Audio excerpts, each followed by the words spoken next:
वक्रतुंड महाकाय सूर्यकोटि समप्रभा निर्विघ्नं कुरु मे देव सर्वकार्येषु सर्वदा या देवी सर्वभूतेषु विद्यारूपेण संस्थिता नमस्तस्यै नमस्तस्यै नमस्तस्यै नमो नमः। नमस्ते विद्यार्थी मित्रों, આપણે નિબંધનો પાર્ટ 1, 2 અને 3 એટલે 1, 2 અને 3 જોયા। જે ચોથા પાર્ટની અંદર નિબંધ 7મો અને 8મો આજે આપણે સમજવા માટે જઈ રહ્યા છીએ। તો ધોરણ 9ના બધા જ વિદ્યાર્થી ભાઈઓ બહેનોને વિનંતી કે આપ શાંતિપૂર્વક એમને જોવો, સાંભળો। 7મા નિબંધનું નામ છે વિશ્વ એક કુટુંબ અથવા વિશ્વ બંધુત્વ।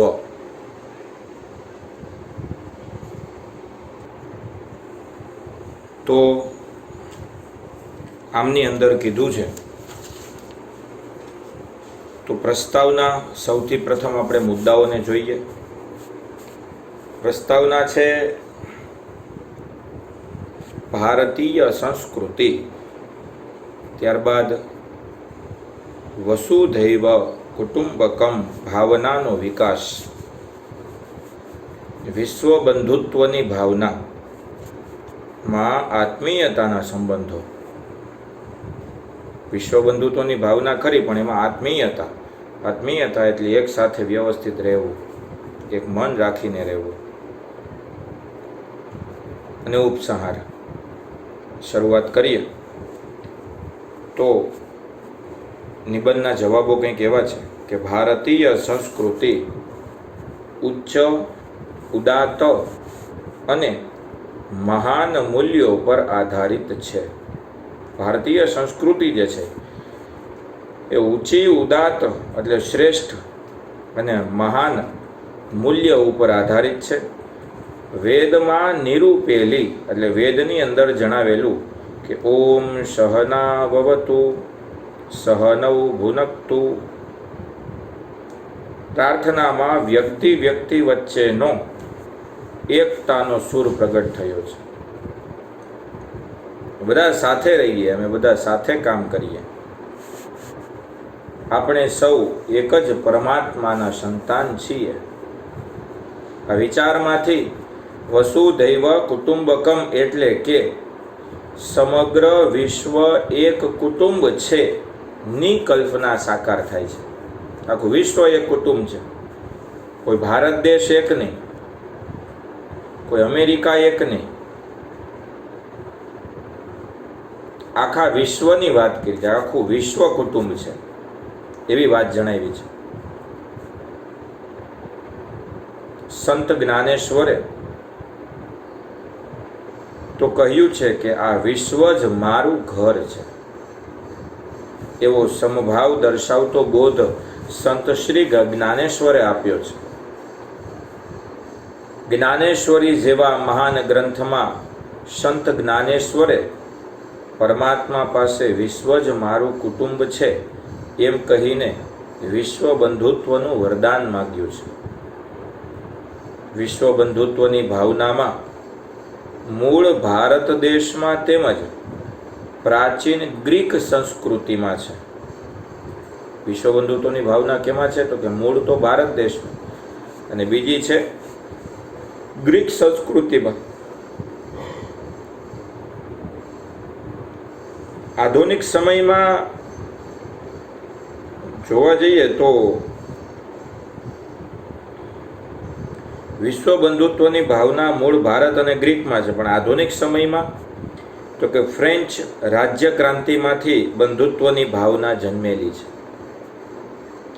પ્રથમ અને દ્વિતીય વિશ્વ યુદ્ધ પછી અન્ય બીજા દેશોમાં પણ વિશ્વ બંધુત્વની ભાવનાની કલ્પના અનેક વિવિધ રૂપે અસ્તિત્વમાં આવી। દરેક દેશોએ શીખી લીધું કે ઝઘડા કરવાથી કાંઈ ફળ વળવાનું નથી, ઝઘડા કરવાથી કાંઈ લેવા દેવા નથી, ઝઘડા કરવાથી કાંઈ પ્રાપ્ત થવાનું નથી। તો શું કરીએ? તો એના માટે થઈને અહીંયા વાત કરી। યુનો અને યુનેસ્કો જેવી વૈશ્વિક સંસ્થાઓના જન્મ પછી તમામ રાષ્ટ્રોમાં એકબીજાને એક જ વિશ્વ કુટુંબના સભ્ય તરીકે જોવાની અને સ્વીકારવાની વૃત્તિ જાગી. યુનો અને યુનેસ્કો આ બે તરફથી, આ બે સંસ્થાઓ જાગી, એના તરફથી લોકોને ખ્યાલ આવ્યો કે ખરેખર આપણે બને ત્યાં સુધી એવા પ્રયાસો કરવા જોઈએ કે બધા એક રહે, સમભાવ રાખે, પરસ્પર પ્રત્યે પ્રેમ ભાવ તેમજ સંસ્કૃતિ, સાહિત્ય, જ્ઞાન, વિકાસ આદિના ક્ષેત્રે આદાન પ્રદાન શરૂ થયા અને શરૂ કર્યા. ગેલેલિયો, શેક્સપિયર, સીવી રામન, ગાંધીજી, જગદીશચંદ્ર બોઝ, વિશ્વ કવિ રવિન્દ્રનાથ ટાગોર વગેરે વિશ્વ બંધુત્વની ભાવનાના પુરસ્કર્તા છે. આ દરેકે પોતાના વિશ્વ બંધુત્વની ભાવનાનો ઉલ્લેખ કર્યો છે.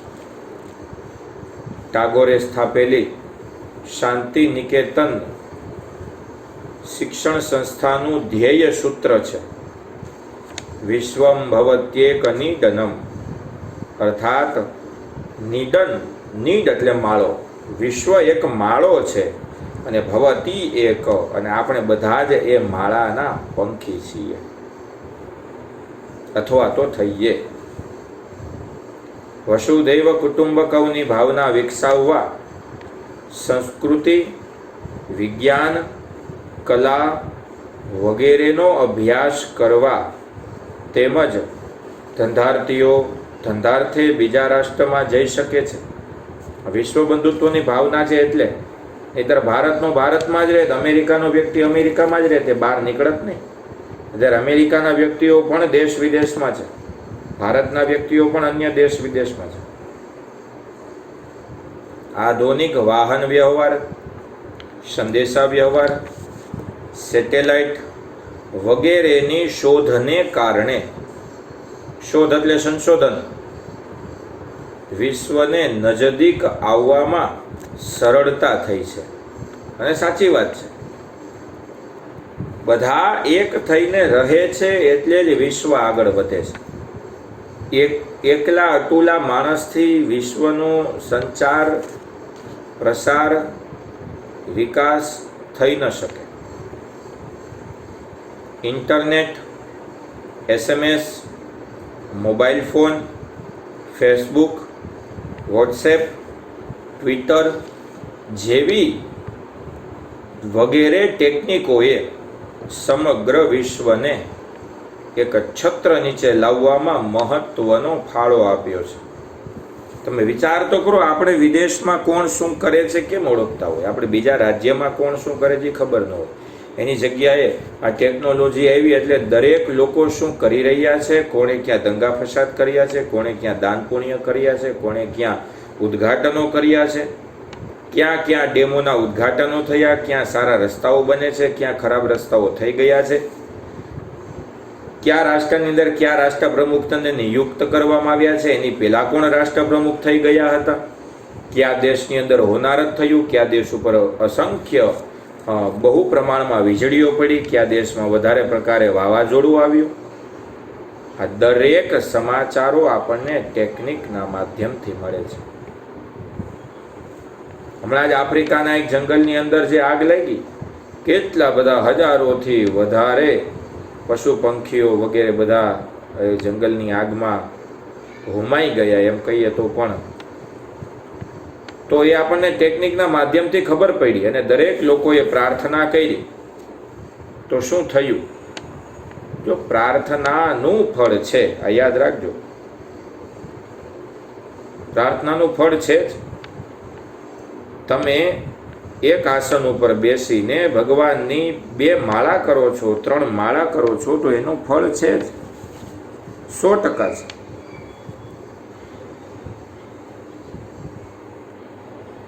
ત્યાંના લોકોએ એ જંગલને બચાવવા માટે થઈને ઓસ્ટ્રેલિયા કે આફ્રિકાનું એક જંગલ છે ત્યાં હમણાં જ ગયા વર્ષે આગ લાગી હતી. ગયા વર્ષ તો ન કહેવાય પણ લોકડાઉનની પહેલાંની વાત છે, અથવા તો એ સમયમાં જ. તો કેવડું પાણી ભરી ભરી અને ત્યાં છાંટવામાં આવ્યું, પણ કોઈ ફેર પડ્યો નહીં. આગ વધતી જ ગઈ, કેમ કે સાથે પવન હતો. લીલા વૃક્ષો હતા એ પણ બળીને ખાક થવા લાગ્યા. જમીન ઉપર પડેલા સૂકા પાંદડાઓએ આગને પ્રસરાવી દીધી. કેટલા બધા ફાયર બ્રિગેડના વાહનોથી માંડી, લોકોથી માંડી, કેટલા બધા પણ આગ પાસે જઈ શકે તો ઠારે ને. આગ પાસે જઈ શકે એ પ્રકારના રસ્તાઓ વચ્ચે પણ આગ થઈ ગઈ હતી. જે રસ્તે જવાય એમ હતું એ રસ્તે પણ આગ ભભૂકેલી હતી. જવું કેમ? હેલિકોપ્ટરના માધ્યમથી પાણી ભરી ભરી અને છાંટવામાં આવ્યું, પણ કેટલી વાર, કેટલી ઘડી એ પાણીથી કંઈ ફેર ન પડે.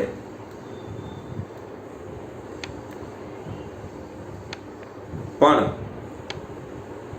કુદરતની સામે કોઈનું ચાલતું નથી. એ આગ ભભૂકવી એ પણ એક કુદરતી ઘટના હતી, અને કુદરતને જ લોકોએ પ્રાર્થના કરી. એટલે પરમાત્માએ, ઈશ્વરે વરસાદ વરસાવ્યો, અને કોઈ ધીમો ધીમો વરસાદ નહીં, એક ધારો વરસાદ વરસવાનો ચાલુ થયો. સતત 10 કલાક સુધી પરમાત્માએ ત્યાં વરસાદ વરસાવી દીધો, અને ત્યાંના લોકોને હાશકારો થયો. શક્ય જ નથી. દરેક જગ્યાએ આગને ઠારવા જાવી. એક જગ્યાએ ઠારી હેલિકોપ્ટર બીજી જગ્યાએ ભરવા જાય ત્યાં તો 3 જગ્યાએ આગ ફેલાઈ ચૂકી હોય. ત્યાંની ગવર્મેન્ટ પણ ચિંતામાં હતી કે આ જંગલ તો ધીમે ધીમે એકાદા શહેરના છેડાને પણ લઈ લેશે, અથવા તો કોઈ વન્ય જીવ, પ્રાણી, વનસ્પતિ રહેશે નહીં. શું કરશું?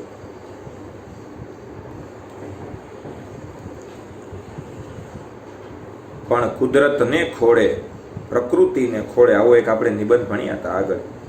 તો બસ એની જેવી જ વાત છે કે દરેક વિશ્વના ખૂણે ખૂણેથી પ્રાણીઓને અને લોકોને રક્ષણ મળે એ માટે થઈને પ્રાર્થના કરવામાં આવી, અને ખરેખર એ પ્રાર્થના સફળ થઈ.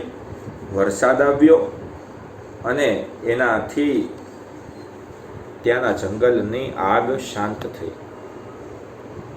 ત્યાંના અમુક જે પ્રાણીઓના જીવ બચવાના લખ્યા હતા એ જીવ બચી ગયા. અને ત્યાંની સરકારે પણ બહુ બહુમૂલ્ય કામ કર્યું છે, બહુ બિરદાવવા જેવું કામ કર્યું છે. જેટલા વન્ય જીવ, વનસ્પતિથી માંડી અને જેટલા વન્ય જીવ અને પ્રાણીઓ થોડાક ઈજાને પાત્ર થયા હતા એને પણ સાજા કરવાની તાબડતોબ વ્યવસ્થા કરવામાં આવી.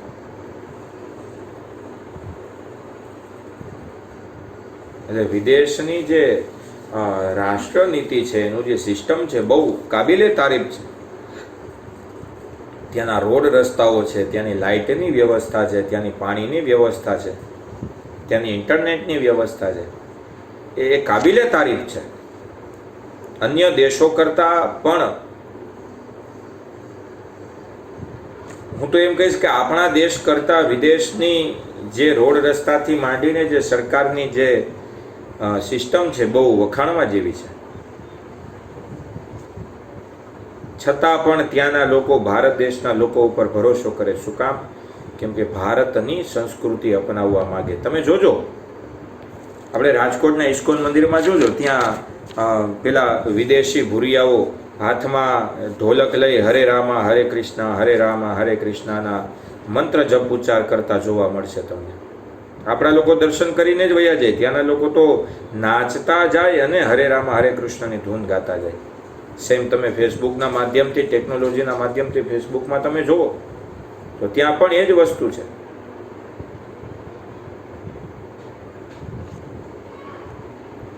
ત્યાં એ બાબત જ છે. વિદેશની અંદર લોકો રસ્તા વચારે ભાઈઓ અને બહેનો છે એ હરે રામા હરે કૃષ્ણની ધૂન. અને સમજવાની વાત તો એ છે કે આપણી સંસ્કૃતિ એણે લઈ લીધી ને એની સંસ્કૃતિ આપણામાં આવી ગઈ.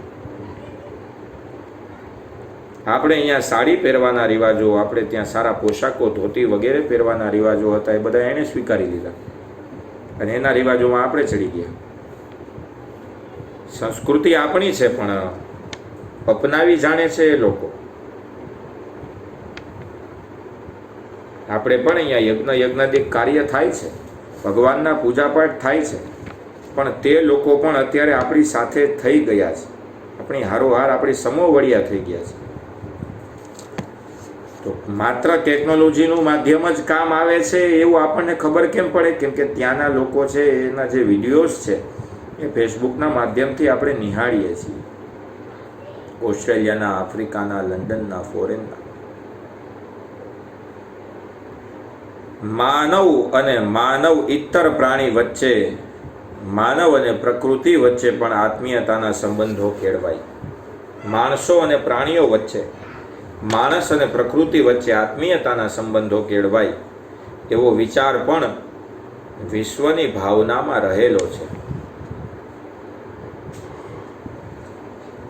પ્રકૃતિ પ્રત્યે પ્રેમ, કૃતજ્ઞતા અને પ્રાણી માત્ર પ્રત્યે આત્મીયતા રાખવાથી વિશ્વ બંધુત્વની ભાવનાને પોષણ મળે છે. તો વિશ્વ એક કુટુંબ, વસુધૈવ કુટુંબકમ, વિશ્વ બંધુત્વનો આ નિબંધ આપણે અહીંયા પૂર્ણ કરીએ. આગળના નિબંધને વાંચીએ છીએ તો તે છે પુસ્તકોની મૈત્રી. સારા પુસ્તકોનો ફાળો શું છે? સારા પુસ્તકોથી લાભ શું છે? નબળા પુસ્તકો વાંચવાનો ગેરલાભ શું છે? આ બધું જ આપણે સમજી અને ઉપસંહાર શીખીએ. તો માણસની મોટામાં મોટી નબળાઈ શું છે? વાંચતા આવડતું હોય છતાં પણ જે વાંચતો નથી તે નિરક્ષર છે. આમ ભલે એ કહે કે મને વાંચતા આવડે છે, મેં કોલેજ કરી લીધું, મેં BA BEd કરી લીધું, મેં PhD કરી લીધું, હું MD બની ગયો, પણ વાંચતા આવડતું હોવા છતાં પણ જે વાંચતો નથી એ અભણ છે. આપણે આપણા અભ્યાસક્રમના પુસ્તકો વાંચવા જ જોઈએ અને વાંચીએ છીએ. તેનાથી આપણા માહિતી અને જ્ઞાનમાં વધારો થાય છે. પરંતુ આ પુસ્તકોમાંથી મળતું જ્ઞાન સીમિત હોય છે. સીમિત એટલે લિમિટેડ હોય છે. આપણને જે અભ્યાસક્રમના પુસ્તકોમાંથી જે દીકરા જ્ઞાન મળે છે ને એ લિમિટમાં હોય, એનાથી વધારે ન હોય. એટલે આપણે આપણા પાઠ્ય પુસ્તકો ઉપરાંત પણ અન્ય પુસ્તકો છે એ વાંચવા જોઈએ. પુસ્તકોની મૈત્રી માનવીના જીવન ઘડતરમાં મહત્વનો ભાગ ભજવે છે. સૌરાષ્ટ્રની રસધાર કરીને પુસ્તક છે, બહુ વખાણવા જેવું છે. એની અંદર આપણા બારવટિયાઓ અને રજવાડાઓના વખાણ છે. તેની અંદર આપણી સંસ્કૃતિ અને સભ્યતાના અને સાહિત્યના વખાણ છે.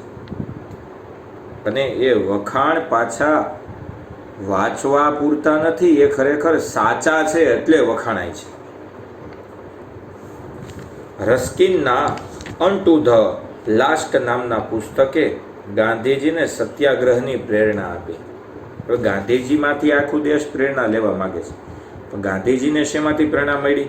તો કે રસ્કિન કરીને એક લેખક છે, તત્વચિંતક છે, એણે અનટુ ધ લાસ્ટ નામનું એક પુસ્તક લખ્યું જે ગાંધીજીએ વાંચ્યું અને એમાંથી તેને સત્યાગ્રહ કરવાની પ્રેરણા મળી.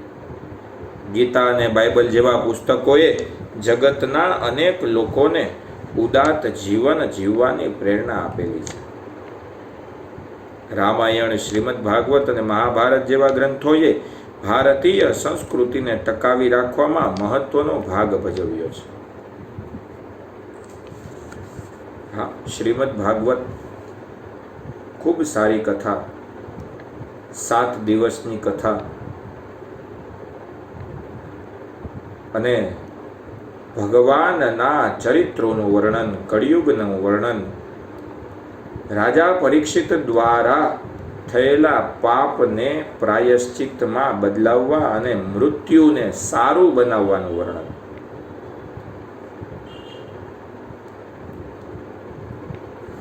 પરીક્ષિત નામનો રાજા હતો. આ શ્રીમદ ભાગવત કથાનું મહત્વ એ જ છે.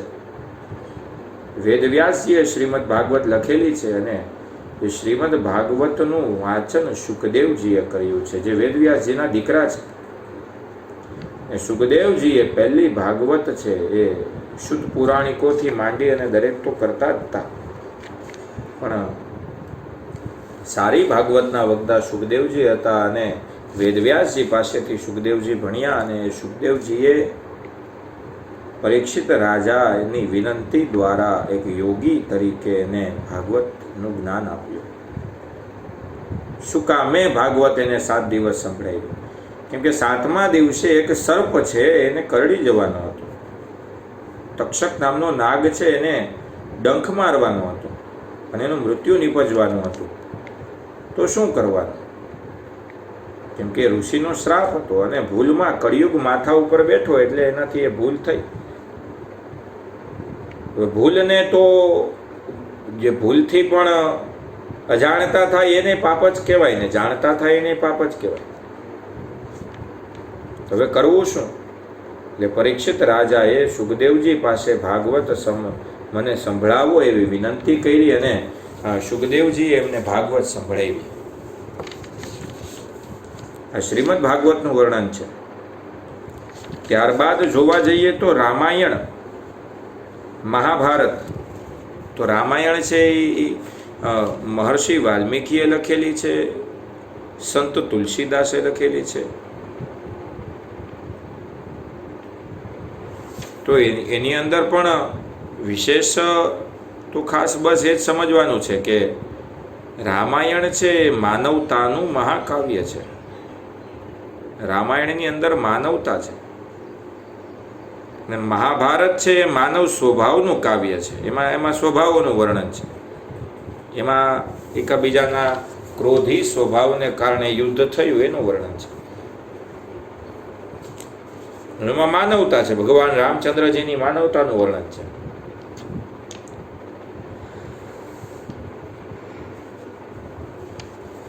ત્યાર પછી તો સારા પુસ્તકો છે એક મિત્રતાનું કામ કરે છે. સારા પુસ્તકો છે એ મિત્ર બનીને સાથ આપે છે.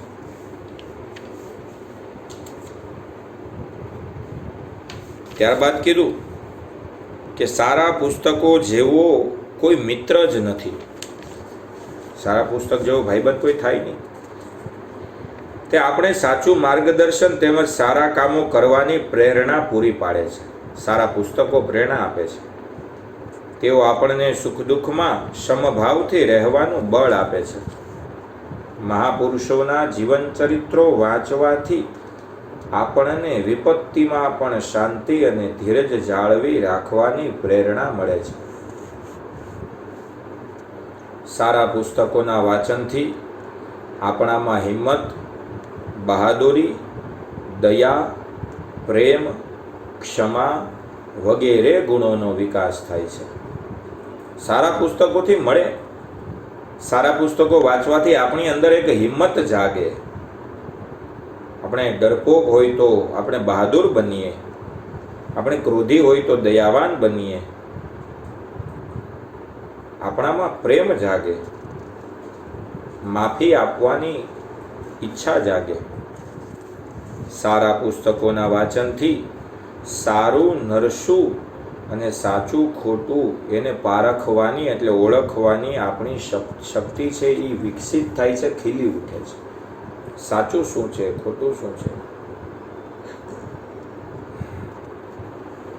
પરંતુ હલકી કક્ષાના પુસ્તકો એટલે નબળા પુસ્તકો, ન વાંચવા યોગ્ય પુસ્તકો આપણા જીવનને ચોક્કસ બગાડે છે. તે આપણને ગેરમાર્ગે દોરી જાય છે. એક લેખકે તો સાચું કીધું છે, તમે શું વાંચો છો તે મને કહો, તમે કેવા છો એ હું તમને કહી દઈશ. બહુ સારી વાત કહી છે અને એ સત્ય ઘટના છે. તમે શું વાંચો છો, એક વખત એ લેખકે કીધું તમે શું વાંચો છો એ તમે મને કહો, તમે કેવા છો એ હું તમને કહી દઈશ. કેમ કે એ પુસ્તક કેવું વાંચો છો, પુસ્તકનું નામ આપો એના ઉપરથી ખબર પડી જાય કે આની અંદર કેવા વિચારો હશે, આની અંદર કેવા સંસ્કારો હશે. એ પુસ્તક વાંચવાથી જ ખબર પડી જાય. ત્યારબાદ સારા પુસ્તકોના વાંચનથી આપણે જગત અને જીવનને વિશાળ દ્રષ્ટિથી જોઈ શકીએ છીએ. 9માની સમાજ વિદ્યા અને 10માની સમાજ વિદ્યાને ખાલી તમે વાંચી લો તો તમને ભારતની અંદર શું ચાલી રહ્યું છે એની પૂરી માહિતી મળી જાય. પણ વાંચવું પડે, શિક્ષક ભણાવે ત્યારે ધ્યાન આપવું પડે. નહીંતર તે સિવાય બધું નકામું છે બેટા. એના સિવાય તો તમે સમજી લ્યો પથ્થરું પણ પાણી રેડા બરોબર છે. ધ્યાન નથી એ વ્યક્તિ શું કરી શકે મને કયો તમે? ક્રિકેટ રમીએ છીએ, ચાલો, ઉપરથી કેચ આવે છે અને એ કેચ આપણે પકડવો છે. પણ હું એટલું કહીશ કે કેચ પકડવું બરોબર, તો પણ કેચ છે એ ત્યારે જ પકડાશે જ્યારે આપણું ત્યાં ધ્યાન હશે. નહીંતર દડો ક્યાં વાગશે? માથામાં, મોઢામાં, છાતીમાં, પગમાં, પેટમાં, હાથમાં, નાકમાં, ગમે ત્યાં. પણ દડો આવે છે ત્યાં આપણું ધ્યાન હોય તો સીધો જ કેચ છે એ થઈ જાય, સીધો કેચ પકડાઈ જાય. ધ્યાન આપવું પડે, નહીતર બધું નકામું છે.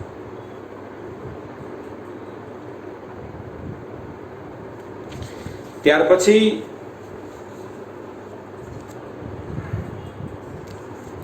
જીવનની સાચી કેળવણી પામવા માટે આપણે પ્રેરણાદાયક પુસ્તકોનું નિયમિત વાંચન કરવું જોઈએ.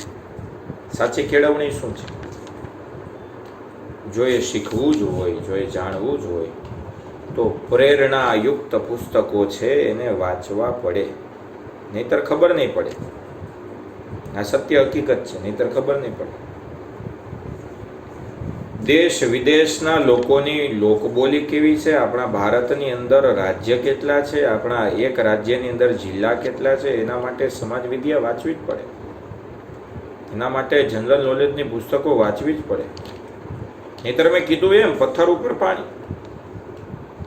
અને હું તો એમ કહું છું કે આપણે અહીં અભ્યાસક્રમની અંદર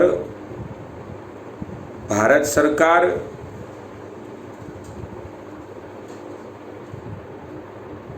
ધોરણ 5 જ,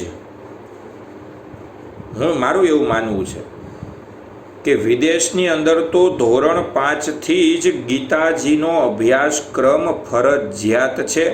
સંસ્કૃત વિષય ફરજિયાત છે ધોરણ 5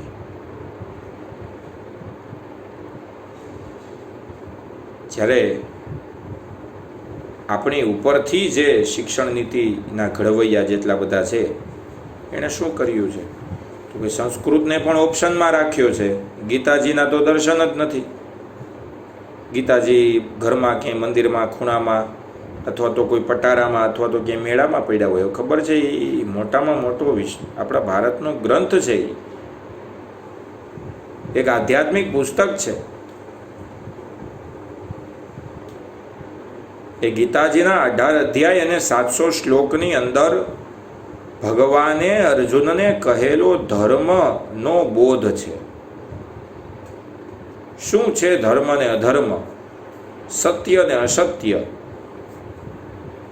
આ બધું જ ભગવાન શ્રી કૃષ્ણ પરમાત્માએ, ભગવાન દ્વારકાધીશે કુરુક્ષેત્રના મેદાનમાં વિરાટ સ્વરૂપ ધારણ કરી અને એને કીધેલી વાત છે જે આપણે સમજવાની છે. પણ હવે આપણે અભ્યાસક્રમમાં જ નથી આવતું. પણ હું તો એમ કહું છું નથી આવતું શું ફેર પડે? વિદેશમાં અભ્યાસક્રમમાં હમણાં જ આવ્યું છે, પહેલાં નહોતું.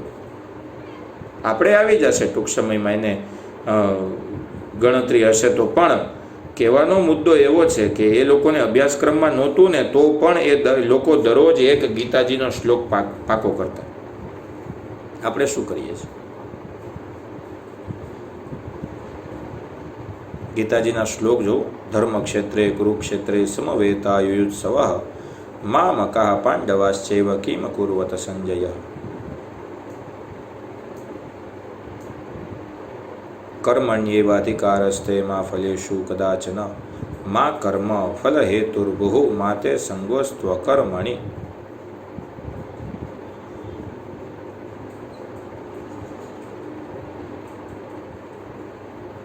ખૂબ સારા સારા શ્લોકો છે. ન જાયતે મ્રિયતે વા કદાચિન નાયમ ભૂત્વા ભવિતા વા ન ભૂયઃ અજો નિત્યઃ શાશ્વતોયમ પુરાણો ન હન્યતે હન્યમાને શરીરે.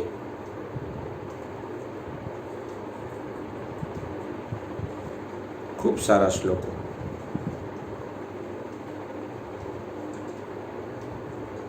પણ આપણે ભણવા જોઈએ, ભણવા પડે.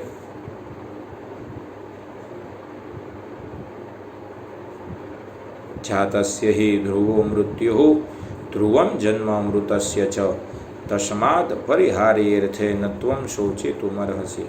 જન્મેલાનું મૃત્યુ નિશ્ચિત છે, મરેલાનો જન્મ નિશ્ચિત છે. હે અર્જુના, ટાળી ન શકાય ને તેવી વાત છે. એટલે તું આમાં શોક ન કર, તું આમાં સંશય ન કર, ચિંતા ન કર. આવું ભગવાન અર્જુનને સમજાવે છે. એટલે ખૂબ સારી સારી વાતો છે આની અંદર. બસ આપણે સમજવાના પ્રયાસો કરવાના છે. તો આ સાથે બે નિબંધને વિરામ આપીએ. અસ્તુ. જય હિન્દ, જય ભારત.